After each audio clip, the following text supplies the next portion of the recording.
Focus is on Bangladesh. After widespread protests and violence in Bangladesh that killed over 300, the Prime Minister Sheikh Hasina has resigned and fled to India. A chopper landed in Agartala.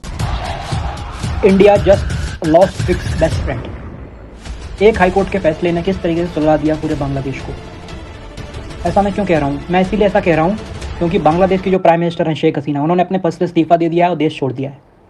Bangladesh की जो army है उन्होंने 45 minute का ultimatum दिया कि आप देश छोड़ दीजिए। उसके बाद आपने वो विजुअल्स देखे होंगे कि किस तरीके से हेलीकॉप्टर उड़ता है, उन्होंने एयरपोर्ट पर जा रही हैं, देश छोड़ रही हैं, उसके बाद भारत आ जाती हैं। उसके बाद आप सभी को याद है कि किस तरीके से जो भीड़ है पूरी की पूरी स्टूडेंट्स की, वो प्राइम मिनिस्टर का जो हाउस है उसके अंदर घुस जाती है और लूटपाट मचाना शुरू कर देती है। वो विजुअल्स आपने देखे होंगे। और आपको श्रीलंका का ध्यान आ गया होगा, आज से 2 साल पहले जो राजपक्षे ब्रदर्स थे वो भी इस तरीके से देश छोड़कर भागे थे। तो ये बहुत लंबे समय से सत्ता में थी, 2009 से 15 साल से, और इनके ऊपर आरोप भी लग रहे थे कि जनवरी में जो चुनाव हुए हैं वो उन्होंने फ्री एंड फेयर नहीं करे। यूएसए ने भी आरोप लगाए थे कहीं ना कहीं इस चीज़ को लेकर। इवन जो बांग्लादेश नेशनलिस्ट पार्टी है, फॉर्मर प्राइम मिनिस्टर खालिदा जिया जो हैं, उनकी पार्टी ने तो पार्टिसिपेट ही नहीं किया इलेक्शन में। और उस इलेक्शन जो जनवरी में भी हुआ आज से 5-6 महीने पहले, मात्र 40% वोटर टर्नआउट रहा कहीं ना कहीं। कुछ लोग तो ये कहते हैं कि इससे भी कम है। लेकिन बांग्लादेश में ये प्रोटेस्ट क्यों हो रहे हैं इतने दिनों से? तो सबसे पहले हमें ये समझना होगा। और कहीं ना कहीं अभी जो आर्मी के चीफ हैं, उन्होंने जब इन्होंने देश छोड़ा शेख हसीना ने, उसके बाद उन्होंने देश को एड्रेस किया कहीं ना कहीं, बांग्लादेश को, वहाँ के सिटीजन्स को, कहा कि हम इसकी पूरी रिस्पॉन्सिबिलिटी लेते हैं, आप लोग अपने अपने घर लौट जाइए, हम प्रेसिडेंट के पास जा रहे हैं और एक इंटरिम गवर्नमेंट फॉर्म करेंगे। तो इंटरिम गवर्नमेंट फॉर्म होगी, उसका देखते हैं आगे क्या डेवलपमेंट होती है, ऐसा उन्होंने कहा। लेकिन ये प्रोटेस्ट क्यों हो रहे हैं? सबसे बड़ा सवाल तो अभी भी यही है। तो सिंपल सी बात है, प्रोटेस्ट इसीलिए हो रहे हैं कि हुआ क्या कि 5 जून को बांग्लादेश का जो हाई कोर्ट है उसने 2018 में जो है आवामी लीग जो यानी कि शेख हसीना की पार्टी, उसने जो कोटा सिस्टम था ना, पूरा का पूरा कोटा सिस्टम 56% का, उसको अबॉलिश कर दिया गया था क्योंकि उस समय भी प्रोटेस्ट हुए थे। उसको हाई कोर्ट ने रीस्टैब्लिश कर दिया कहीं ना कहीं, जिसमें अभी 56% का जो शेयर है उसमें से 30% का जो मेजरली है वो उन लोगों के लिए जाएगा who are the descendant of 1971 war, मतलब who basically fought for Bangladesh independence. Bangladesh की जो इंडिपेंडेंस है उसके लिए उन्होंने लड़ाई लड़ी, उनके लिए जाएगा। तो 30% उनको तो जाएगा, चलो ठीक है, माना जाए। लेकिन उनके चिल्ड्रंस जो हैं, ग्रैंड चिल्ड्रंस, उनको भी दिया जाएगा वो 30%, आगे एक्सटेंड होता ही रहेगा। तो जो बांग्लादेश का नेशनल रिजर्वेशन पॉलिसी थी कहीं ना कहीं, वो बहुत बड़ा कारण बना प्रोटेस्ट का, जिसकी वजह से कहीं ना कहीं पूरे के पूरे बांग्लादेश में हमें प्रोटेस्ट देखने को मिले। बेसिकली जो कोटा सिस्टम था ना, वो अनफेयरली कहीं ना कहीं डिस्ट्रीब्यूटेड था कहीं ना कहीं, जिसमें आवामी लीग के ज़्यादा से जुड़े लोग थे, उनको इसका बेनिफिट हो रहा था। क्योंकि स्वाभाविक सी बात है, जब 1971 में बांग्लादेश बना तो आवामी लीग ही उस समय जो पार्टी थी, जो कि फादर ऑफ नेशन जो है बांग्लादेश के शेख मुजीबुर रहमान, उनके द्वारा बनाई गई थी और बांग्लादेश को आज़ादी मिली, इसमें हमारी कंट्री जो इंडिया, उसका एक बहुत इंपॉर्टेंट रोल रहा जो ईस्ट पाकिस्तान को बांग्लादेश बनाने में। वो सब हम जानते हैं, उसमें इतिहास में नहीं जाना चाहते। तो इसकी वजह से प्रोटेस्ट स्टार्ट हुए और प्रोटेस्ट का कारण क्या बना? अनएम्प्लॉयमेंट, बांग्लादेश का जो अभी ऑन गोइंग क्राइसिस चल रहा है बैलेंस ऑफ पेमेंट का, और जो बांग्लादेश फास्टेस्ट ग्रोइंग इकॉनमी तो है दुनिया में, लेकिन कोविड का थोड़ी सी हालत इसकी पतली हुई है। जो 8% से ग्रो हो रही थी वो 7% के आसपास ही हो रही है, 8.5 में हो रही थी पहले before Covid, but after Covid जो है 7.5 के आसपास है। ये भी अच्छा नंबर है, लेकिन फिर भी ग्रोथ हो रही है, लेकिन जॉब्स नहीं है। तो ये बहुत अजीब सिस्टम देखा गया, क्योंकि बांग्लादेश का जो टेक्सटाइल इंडस्ट्री है पूरा, वो गारमेंट इंडस्ट्री पूरा का पूरा $40 बिलियन का है। लेकिन इन सब में जो बांग्लादेश का एजुकेटेड यूथ है उसको नौकरी नहीं मिल रही है। तो पहली बात बताई जाए तो ये अनपॉपुलर था ये सिस्टम जो कोटा का, लेकिन ये पॉपुलरिटी में इसीलिए सामने आया जब हाई कोर्ट का ये रिजर्वेशन 30% ये सब मामला सामने आया, और जो स्टूडेंट्स थे वहाँ के वो गवर्नमेंट जॉब्स की तरफ देखने लगे, क्योंकि प्राइवेट्स में जॉब नहीं मिल पा रहे थे उस तरीके से। तो लेकिन वहाँ पर जब उन्होंने देखा कि सिर्फ 40 से 44% ही जो है वो मेरिट बेस पर सिलेक्शन होता है, बाकी का 56% जो है वो कोटा तो जो है वो उन लोगों के लिए है जो, इसमें कई सारे लोग हैं। बेसिकली 30% का कोटा तो फ्रीडम फाइटर्स के लिए है, उनके चिल्ड्रंस, ग्रैंड चिल्ड्रंस के लिए। 10% जो है वो जो बैकवर्ड डिस्ट्रिक्ट्स हैं उनके लिए, जो अंडर डेवलप्ड हैं। 10% वीमेंस के लिए, 5% माइनॉरिटीज़ के लिए, एंड 1% फिजिकली चैलेंज जो है उनके लिए। तो बच्चा कितना 44% ही मिल रहा था। तो ये कहीं ना कहीं नौकरी नहीं मिलना सबसे बड़ा रीज़न तो यही है। तो ये सब चीज़ें सामने निकल के इसकी वजह से 2 महीने से लगातार प्रोटेस्ट हो रहे हैं बांग्लादेश में, लगातार, जिसकी वजह से उन्हें देश छोड़ना पड़ा। और जो शेख हसीना की सरकार है, उन्होंने बहुत ही बुरी तरीके से, they were badly mishandled the protest, कहीं ना कहीं बहुत बुरे तरीके से हैंडल किया। जैसे कि आपने विजुअल्स देखेंगे, हेलीकॉप्टर उड़ रहा है, वहाँ से स्नाइपर शॉट्स लगाए जा रहे हैं, स्टूडेंट्स को मारा जा रहा है, सोच के देखो आप। तो ये सब चीज़ें हो रही हैं, इससे कहीं ना कहीं मामला और ज़्यादा भड़क गया। इसके अलावा 14 जुलाई को उन्होंने एक न्यूज़ रूम में जाके प्रेस कॉन्फ्रेंस करते हुए शायद से उन्होंने कह दिया, रज़ाकार कह दिया। अब रज़ाकार शब्द आप जानते हैं क्या होता है? रज़ाकार मतलब होता है गद्दार कहा जाता है एक तरीके से बांग्लादेश के अंदर। मतलब रज़ाकार वो लोग होते हैं जो 1971 का जो बांग्लादेश का वॉर चल रहा था आज़ादी के लिए, तो उन लोगों ने जो पाकिस्तान का साथ दिया बेसिकली, उनको रज़ाकार कहा जाता है। तो रज़ाकार एक तरीके से गाली के रूप में माना जाता है। It refers to a traitor who fought for Pakistani forces during the war of independence in 1971। तो अब स्टूडेंट्स ने इसको लेके कहा कि ऐसा कैसे कह सकते हैं, हमारी कंट्री में हमको ही कहा जा रहा है कि हम गद्दार हैं। तो ये भी कहीं ना कहीं बांग्लादेश में आग की तरह फैल गया। उसके बाद ये कहीं ना कहीं बहुत ज़्यादा अनरेस्ट क्रिएट हो गया पूरे के पूरे बांग्लादेश में। इंटरनेट शट डाउन हो गया, लगभग 150 लोगों की जान गई।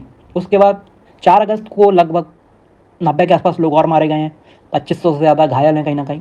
तो ये आंकड़ा लगभग 300 के आसपास पहुंचता है कि इतने लोगों की मृत्यु हो चुकी है इस प्रोटेस्ट में। कई सारे लोगों को हिरासत में लिया गया, अरेस्ट किया गया, 19 पुलिस वालों की भी जान चली गई इसमें। लेकिन ये प्रोटेस्ट रुका नहीं कहीं ना कहीं। अंततः लोग बांग्लादेश के जो प्राइम मिनिस्टर उनके घर में घुस गए और उन्होंने मजबूर किया इस्तीफ़ा देने के लिए।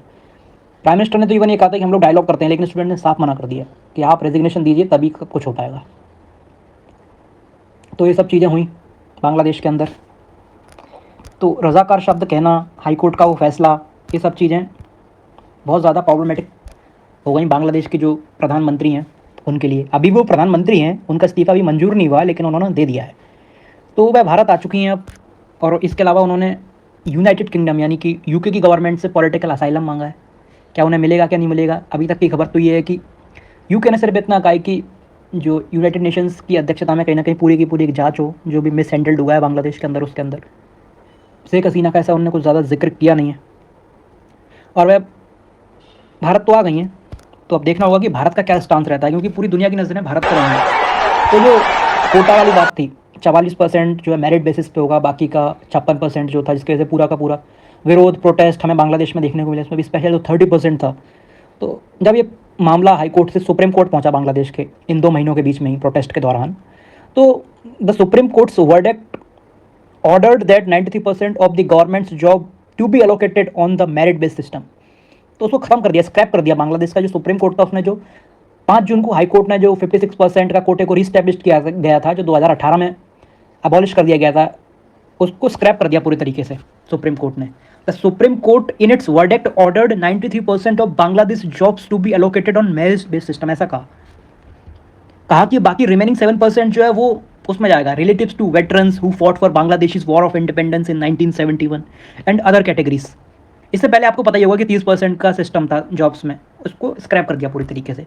उसके बाद कहीं ना कहीं मामला पूरा का पूरा लगभग तो शांत हो ही गया था, लेकिन उसके बाद कुछ चीज़ें और हुई बांग्लादेश में। अब वो चीज़ें क्या थी, तो वो चीज़ें मैं अगर आपको बताऊँ तो वो चीज़ें बहुत सिंपल सी ये थी कि जो बांग्लादेश की प्राइम मिनिस्टर हैं शेख हसीना, उन्होंने गेजार्ट जो है एक ऑर्डर इशू किया बांग्लादेश की गवर्नमेंट ने। उस ऑर्डर के अंदर जो जमात शिविर है, जो कि बेसिकली स्टूडेंट यूनियन है, उसको टेररिस्ट घोषित कर दिया कहीं ना कहीं और बैन कर दिया। तो इससे कहीं ना कहीं जो प्रोटेस्ट है और ज़्यादा बढ़ गया। 4 अगस्त को इसमें 90 लोगों की जान चली गई, 19 पुलिस वालों की भी जान चली गई। और फिर स्टूडेंट्स क्लियरली मांग करने लगे कि आप इस्तीफ़ा दीजिए पूरे तरीके से। तो उसका रेस्ट हिस्ट्री जो हमारे सामने रही है कल। इसके अलावा एडवाइजरी जारी कर दी थी भारत सरकार, यानी कि हमारी जो मिनिस्ट्री ऑफ एक्सटर्नल अफेयर्स है, उसने कहा कि बांग्लादेश जाने से बचिए आप लोग और इन नंबर्स पे कांटेक्ट कीजिए। और पूरी की पूरी दुनिया भारत पे भी नज़र बनाए रखी है। इसके लिए कोई भारत के अंदर भी एक मीटिंग हुई प्राइम मिनिस्टर के द्वारा रात को। तो देखना इंटरेस्टिंग होगा कि आगे क्या डेवलपमेंट्स और होती हैं। अब आते हैं कि भारत के क्या हित जुड़े रह सकते हैं। तो देखो आप समझो, सबसे पहले भारत जो है उसके जो पड़ोसी हैं कहीं ना कहीं, जिसमें श्रीलंका का हाल आपने देखा, उससे हमारे जो रिश्ते हैं 50-50% हैं, मतलब कभी हाँ कभी ना वाले। पाकिस्तान से तो हमारे रिश्ते कभी रहे नहीं उस तरीके से, और चाइना से आप सभी लोग जानते ही हैं कि रिश्ते उस तरीके से अच्छे नहीं हैं। बचा एक बांग्लादेश जो कि एक इंडिया का ट्रू फ्रेंड कह सकते हैं, अच्छा फ्रेंड था। और बांग्लादेश के साथ हमारी लॉन्गेस्ट बॉर्डर भी लगती है कहीं ना कहीं।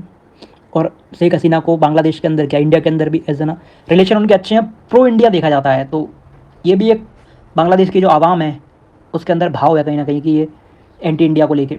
वो इसीलिए क्योंकि बांग्लादेश नेशनलिस्ट पार्टी हैं कई सारी, और भी कई जो राइट विंग पार्टीज़ हैं कहीं ना कहीं, उनके द्वारा ऐसा फैलाया गया है। और मालदीव्स में आप सभी को याद ही है हमारे साथ कि इंडिया आउट का कैंपेन चला वहाँ पे पूरा। तो भारत का जो रिश्ता है ना वो आसपास के पड़ोसी से उतना ज़्यादा खास है नहीं है अभी फ़िलहाल में। नेपाल के साथ भी सेम कहानी है हमारी। तो बचा एक भूटान से ज़रूर रिश्ते अच्छे हैं। अब बांग्लादेश में घटनाक्रम हुआ है बांग्लादेश के अंदर, ये ज़रूर भारत के लिए एक चिंताजनक हो सकता है, क्योंकि लंबा बॉर्डर लगता है हमारा भारत के साथ। और रिसेंटली तो भारत को तीस्ता वाला जो प्रोजेक्ट है उसमें पूरा का पूरा प्रोजेक्ट भी मिल गया था $1 बिलियन का, जिसको शेख हसीना जो है पहले चाइना को देने वाली थी, फिर वो बीच चाइना के दौरे से वापस आ जाती हैं, बाद में भारत को दे देती हैं। तो अब जो नई सरकार आएगी शायद ना दे। तो ये सब चीज़ें अगर चाइना को मिल जाएगा तो आप सोच सकते हैं, क्योंकि जो बांग्लादेश नेशनलिस्ट पार्टी है वो थोड़ा प्रो चाइना और पाकिस्तान से रिलेटेड ज़्यादा मानी जाती है कहीं ना कहीं। इसके अलावा लैंड बॉर्डर एग्रीमेंट जैसे कई सारी चीज़ें हमारे साथ बांग्लादेश के साथ हुई हमारी 2015 में, तो शेख हसीना के साथ कई सारे डेवलपमेंट्स अच्छे हुए।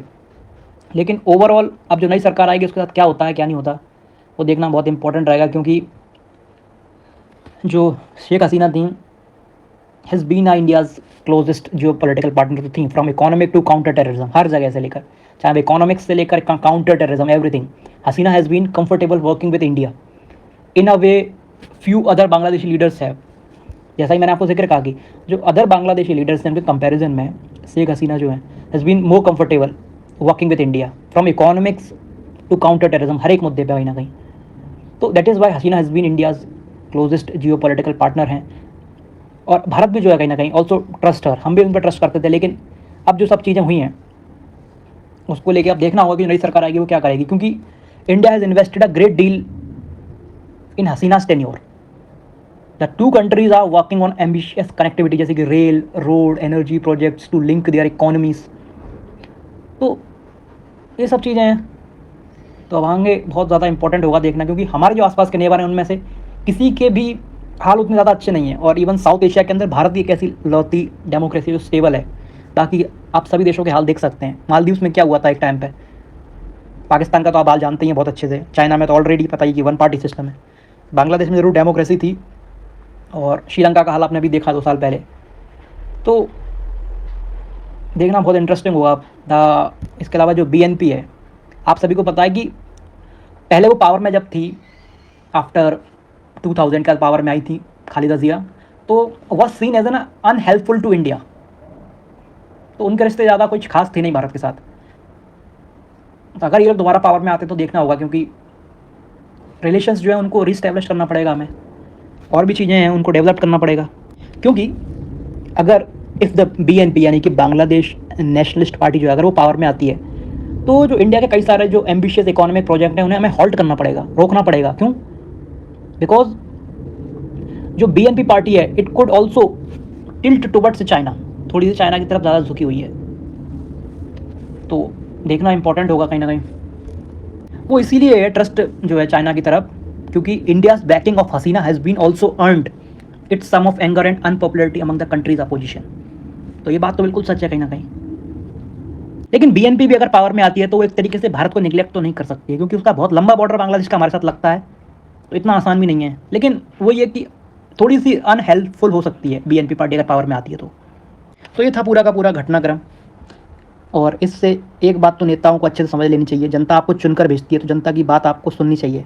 अगर नहीं सुनोगे, आप एक राजा की तरह बिहेव करोगे, तो हमेशा यही होता है। और जितने भी तानाशाह रहे हैं या जिन्होंने डेमोक्रेसी में रह के भी तानाशाही रवैया अपनाया है, या तो उन्हें देश छोड़ना पड़ा है या फिर उनको जेल हो गई है, आत्महत्या कर ली है उन्होंने, कई सारी चीज़ें हुई हैं। तो इसी समझ लेनी चाहिए सब लोगों को। और ये 2009 से पावर में है, तो इनको भी गुमान हो गया होगा कहीं ना कहीं, जिसका रिजल्ट आज उन्होंने देखा कहीं ना कहीं। जब जनता अपने पे आती है तो ऐसे ही होता है। तो ये कहीं ना कहीं सभी लोगों के लिए सबक है कहीं ना कहीं, और भारत के लिए भी है कहीं ना कहीं, क्योंकि बांग्लादेश हमारा पड़ोसी है, तो उसका इम्पैक्ट कहीं ना कहीं तो देखने को मिलेगा ही। जैसे रिफ्यूजीज़ भारत आ सकते हैं, और भी कई रीजंस हैं। तो देखते हैं अब आगे क्या डेवलपमेंट होते हैं इन सब चीज़ों में। जो भी होगा बने रहिए हमारे साथ, तब तक के लिए धन्यवाद।